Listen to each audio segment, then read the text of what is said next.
What's going on, everybody? Beautiful Saturday morning here. But before we can start working on the car, we have to address the elephant in the room, which is outside the room, which is the grass. I need to do life things before I can work on fun things. So in order to mow the grass, we got to get the mower out of the carport, which you may think, okay, simple enough, right? I already went out and got gasoline this morning, so at least we have that, because the last time I ran the mower, I ran it out of gas, and this key is stuck. Once we get inside, we realize we're parked in with a bunch of car parts and rims and stuff. So I gotta move all this. Wow, it's humid in here. The day has finally come to list all this stuff on Craigslist. These rims, control arms, suspension, hood. Oh, so humid. Now that I got that stuff out of the way, next thing I can do is manually back the mower out, since it's out of gas and I'm sure it has a dead battery at this point. I haven't mowed in like 3 weeks. Jesus. Apparently the cup holder wasn't bolted in. That was easier than I thought it would be. Almost there. Of course, now the mosquitoes are out, so I get to play with them. I mean, I suppose I could try cranking it over just to see if it's got any juice at all. Neutral.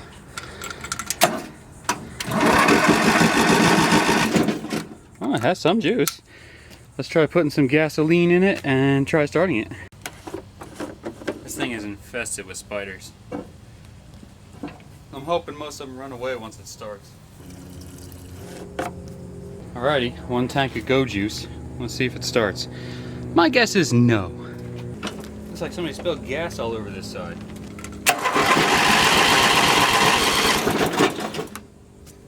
Mosquitoes eating me. Losing battery. This engine is super finicky, and sometimes the carburetor floods, or it doesn't get enough gas, or just not the exact perfect mixture that it needs. But sometimes when I take the filter off and basically the whole assembly,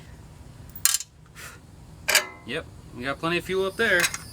Sometimes then it gets enough air to breathe. I'll try it again, but you know, here's what it is. Oh, bugs. Okay, let's see.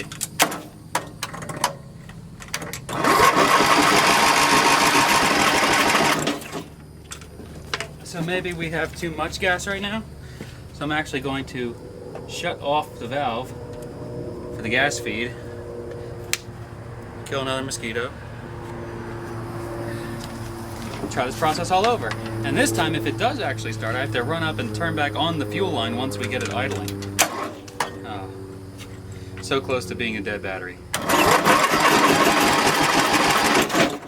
don't think we have enough battery to start at this point. More mosquitoes. I'll be lucky if I have any blood left by the end of the day. So I got my handy jump pack, which never works. So we'll try that. This thing usually gets about 1 good start in it, and that's it.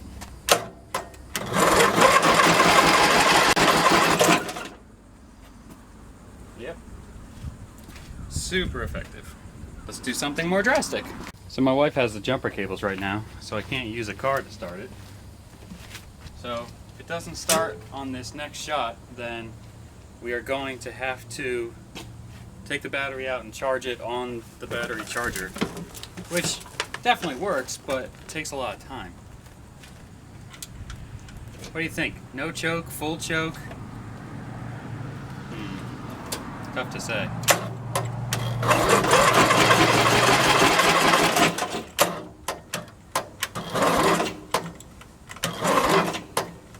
Yep, we're dead. Let's take the battery out.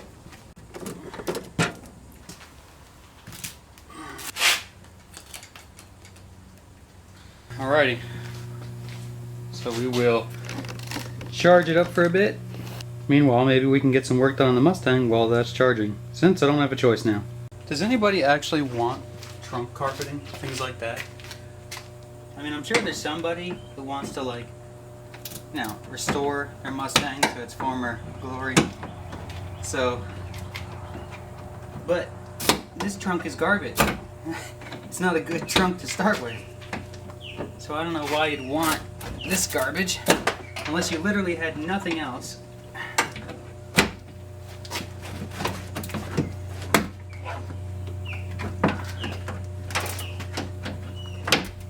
Now,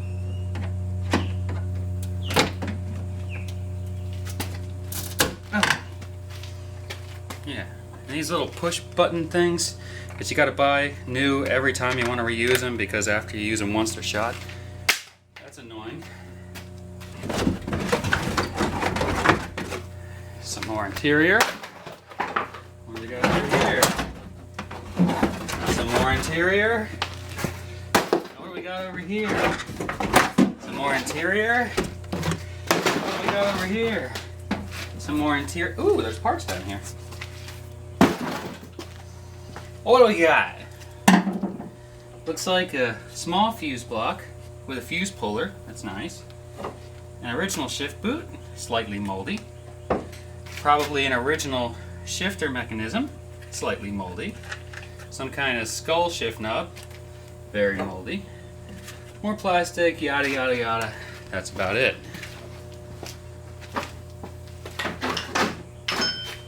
Why is everything greasy? So let's see. What else do we have back here? Looks like a window defroster. And then we've got some electronics, which once I pull them, I should be able to pull all the way through the car. Likewise on this side, except this side wraps around that side. Interesting. So, should be able to unclip. There's one.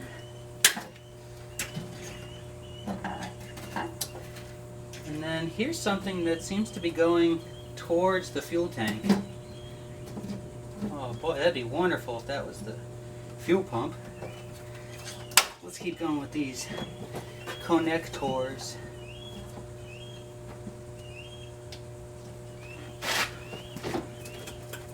Want to do that.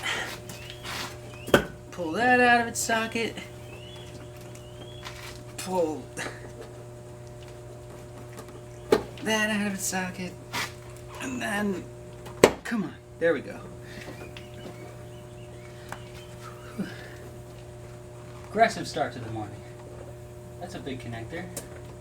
That is also a big connector.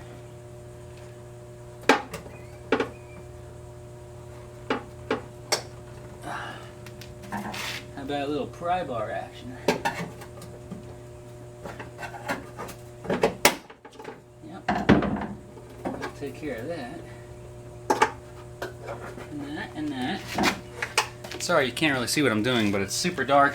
I'm basically unplugging all the connectors that go to the brake lights. I've hit my head twice now on that stupid trunk lid. What are you comprised of?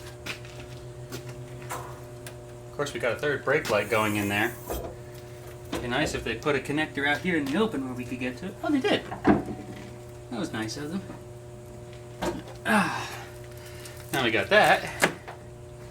You know what? Since this is actually a nice part of the car, I think we'll remove the trunk lid next. So these trunk lids seem to be super simple.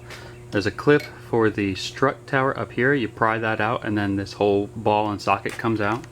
And then down here we see two more bolts, and it'll be the mirror on the other side. Since we already undid the one connector that runs down into that harness, it should just come right off after that. Okay, so we got that ball and socket out. Let's try over here. Should be the same.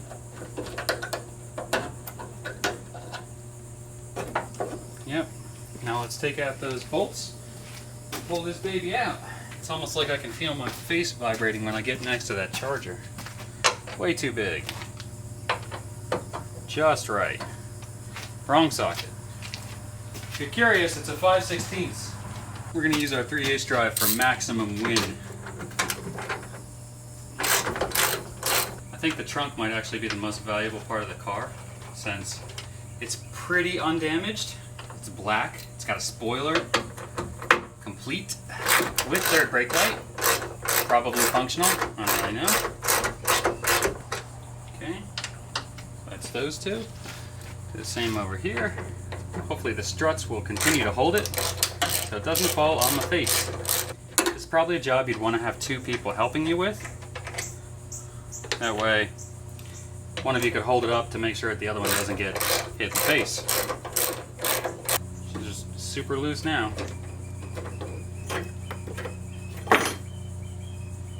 Okay. Didn't plan this out very well. Let's try. Okay, there's one. There's the other. Should just come right off now. Oh, spider webs! Oh, it's much heavier than I expected. Uh-oh.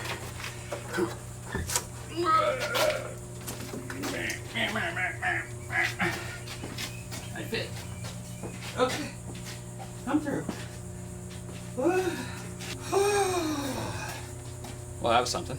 I'm going to go ahead and pull off the struts on each side and give the person that shim plate that came off for whoever buys it, because obviously you want everything. I also put all the hardware that was contained back into the trunk. I want to be able to give the person everything that they need to do this job. We're going to be filming in low light now. Okay, so this is the driver's side, and then you can sort of see this cable harness that comes out, and this one used to tie all into these, focus, all of these brake lights and balusters and things like that. And then there's this wire which runs looped behind here because they're jerks. So I suppose if I undo that connector I can pull it through, and then yeah, let's do that. Now we fast forward in time 1 minute. I undid that connector, pulled it through the holes back here underneath the trunk. So now we got this sitting nice and pretty. And this is the one that I'm concerned about. So I'm hoping that's the one that goes to the fuel pump. That is a critical wiring harness piece of this wiring harness. So what I'm about to do is try to start the car, but I just want to be able to hear the fuel pump running. So I'm going to set the camera on this tripod in the trunk so we can hopefully get the best sound. Then I'm going to unplug that connector, redo the same test, and hopefully not hear the fuel pump prime. That's the goal. If the fuel pump doesn't prime, it means that that connector has this part of the harness which is attached to the fuel pump, so I need to keep that intact. But I've been looking for it forever, so this will be a great test. Check that out, you guys are inside the trunk now. Ooh, is there an echo? Echo, echo, echo. Toyota, echo, echo. Okay, I'm gonna go put the ignition into run but not start, so hopefully we can hear it. Also, I need to hook up the battery. Did we hear anything? I undid this connector, and now we're going to try and start the car. Okay, well the car is definitely not starting now, so I'm going to plug that connector back in and try this test again. Actually, I'll just do it live. We'll do it live! No. We'll do it live! Connector plugged in. Let's go start the car. Okay, so we're definitely not starting now. So obviously maybe there was a more important plug that I need to keep plugged in. So I just plugged this one back in, and I have no idea what that does because here's the light. I plugged this one back in, and let's do the same test over again.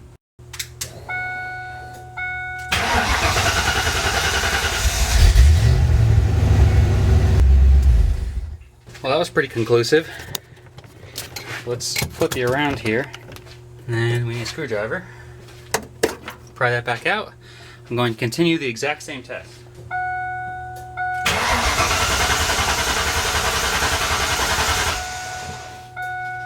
There you go.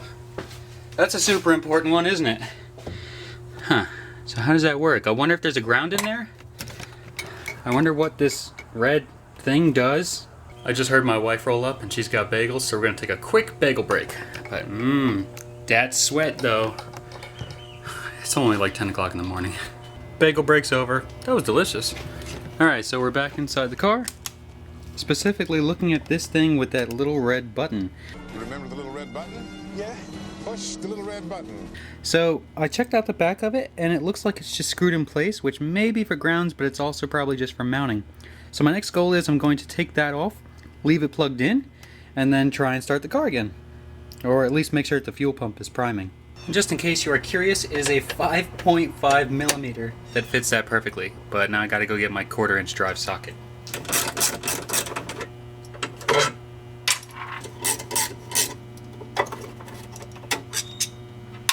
So obviously it wasn't plugged into anything else.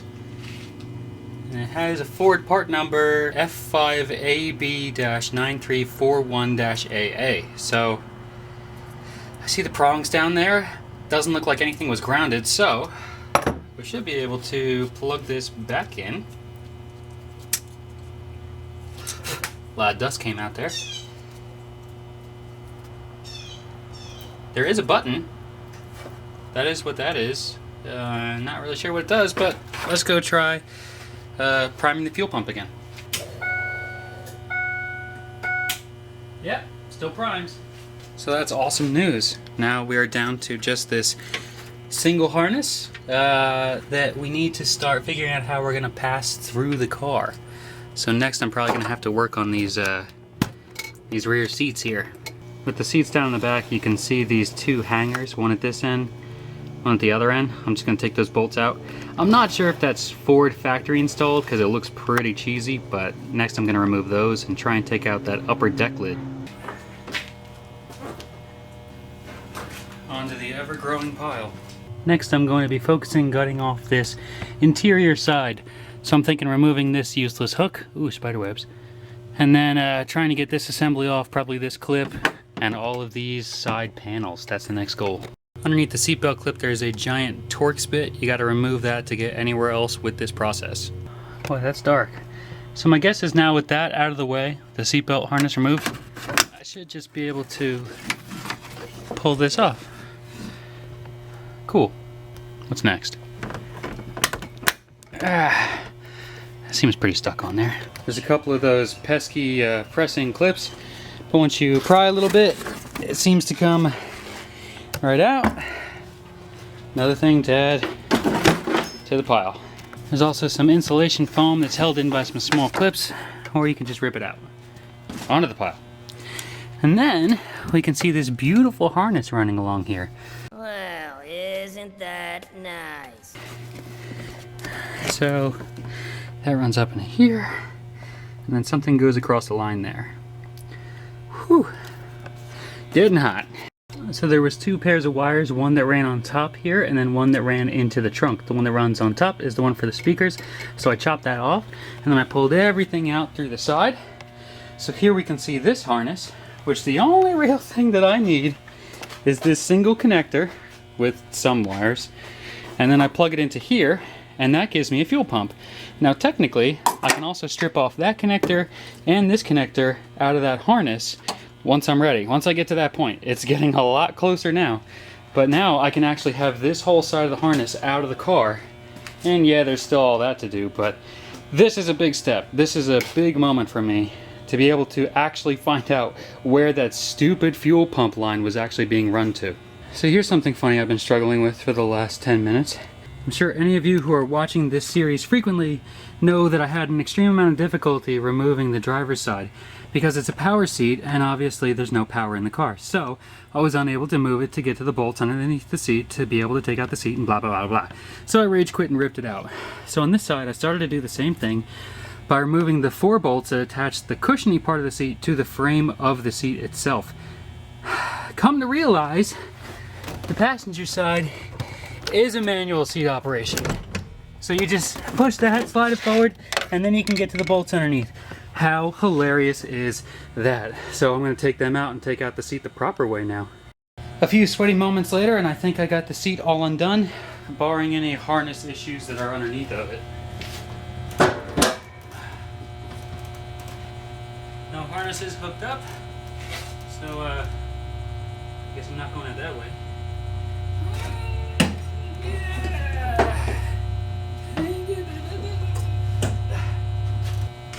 Remember, kids always use proper lifting techniques. I don't demonstrate them. Okay. First small casualty of the day. Not too bad. So I started to pull up the carpet on the passenger side and I came across something you guys need to see. Because this is more of a vlog style episode. Alright, so instead of properly removing the seatbelt, blah blah blah, I just started to pull up on the carpet, and here's what I found. Tons of change. And look, it's a glass bottom car. There is so much rust, and this floor is so weak. There's even holes in the back. I'm glad this didn't become somebody else's project to restore. A few very disgusting moments later, and I think I'm ready to pull out the passenger side carpet.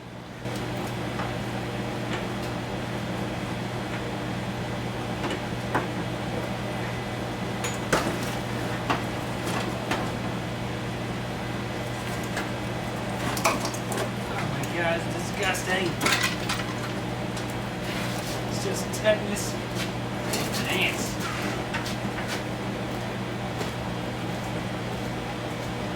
And now something fun. So my dad just told me that he's about to start up his new 350 in his boat. You guys probably remember us working on that on an episode of Do Something Every Day 2. I guess I'll try and link the episode up above, but we're gonna take a little bit of break and head over and see what he's working on. Before we get that far, I'm sure you want to see what this floor actually looks like without the carpet. Nice. It's a variable treasure trove of goodies down there. And tetanus. That's mostly still sound deadening, so the rust is probably all underneath there. More change over there. Anyway, we're starting to get pretty close. This was just shipped to him from Michigan? Yep. And they ship dry, not allowed to ship them with oil in it. So just went out and picked up some new oil, gonna dump it in there. Don't want to run an engine without oil. That poor. This, and then I'm thinking we just short these together. Not enough power. Not enough battery. Okay, wait. Turn it off? Well, you can let it fill up and run Yeah, through. why isn't it coming out? It will. It's got a ways to go. Here it comes. Let's see if this thing will give me a added boost. Only one side. Huh? Oh, there we go. This looks safe. Yeah. Well, do you know which fuse you're about to blow in the house? No, I shouldn't be drawing that much time. Yeah, you'd think so. Now we want to go to boost. Your engine start. You want the hose back on? Hose back on.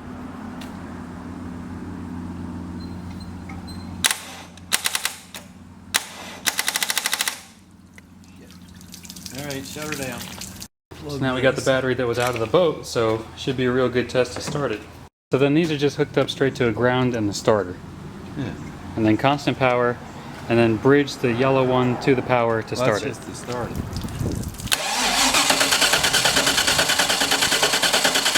Hold it. You got any fuel? Fuel might help. Oh man. Temporary fuel line to a water fuel separator. And then that line will just go into the gas tank. Oh, the freaking thing's got a screen in it.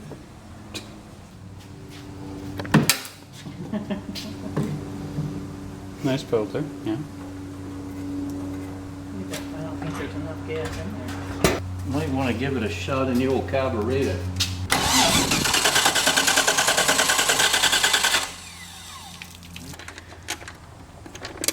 $260 horsepower. Oh boy. More things to take off.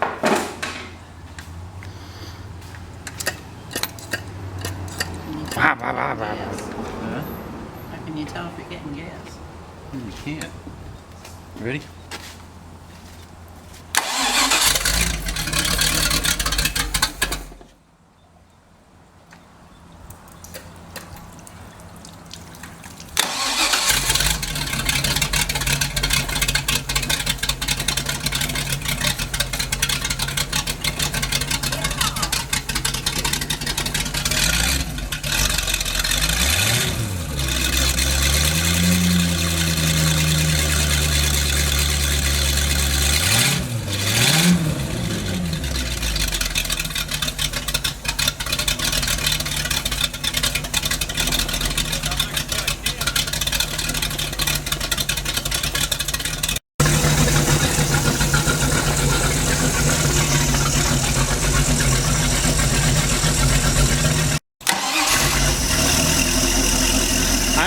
most of my cars started that easily.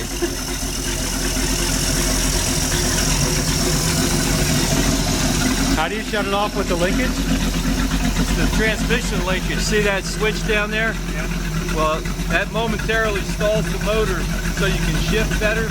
So if I just hold it in gear, it stalls the motor. It just kills the power to the motor. Very cool. So that runs pretty great. Now all he has to do is put it back in the boat. Well, put it back in for the first time. Alrighty, so we're gonna wrap up being over here and then head back to my place to finish doing whatever I'm doing. I think I'm gonna try and get this thing started again, begrudgingly.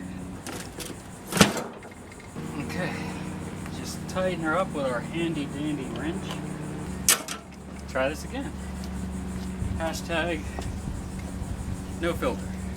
Of course, if it does start to run, then we gotta throw the filter back on real fast because I basically live in the desert. So we got full battery, hopefully, full choke, turtle fuel.